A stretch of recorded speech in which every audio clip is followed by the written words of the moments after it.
దాంట్లో తప్పేముంది. ఎమ్మెల్యేలు కాదు, ఎమ్మెల్యేలు అందరూ కూడా ఒకే ఏజ్ గ్రూప్ ఉన్న ఎమ్మెల్యేలు ఉన్నారు. వాళ్ళు ఇప్పుడు కాదు, 10-15 సంవత్సరాల నుంచి కుటుంబాలతో పరిచయం ఉన్న వాళ్ళు ఉన్నారు. ఖచ్చితంగా డిన్నర్ మీట్కు కూర్చుంటారు. దాంట్లో ఏం ఇష్యూ ఏముంటుంది? దాన్ని మీరు పనిలేక ఇష్యూ చేశారు కానీ పార్టీలో అది సమస్యే కాదు.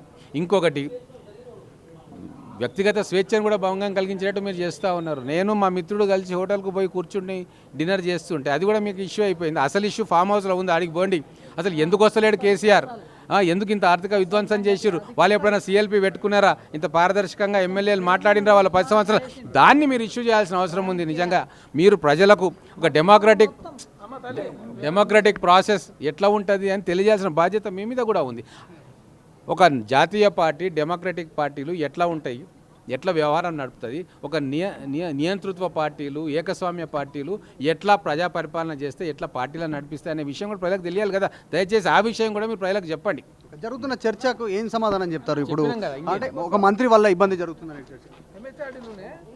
ఏ మంత్రి వల్ల ఇబ్బంది జరిగేదని ఎవరన్నారు? ఎవరన్నా మీతోటి? కేసీఆర్ వల్ల, కేటీఆర్ వల్ల మొత్తం రాష్ట్రం ఇబ్బందుల్లో పడ్డది, మొత్తం అతలాకుతలం అయ్యింది. ఆ నలుగురు వ్యక్తులు వాళ్ళకు పరిపాలన చేతగాక ఈరోజు రాష్ట్రం మొత్తం దివాలా తీయించిండ్రు. దీని మీద కన్సర్న్ ఉంది. దీని మీద మీరు కూడా ఆలోచన చేసి చెప్పండి.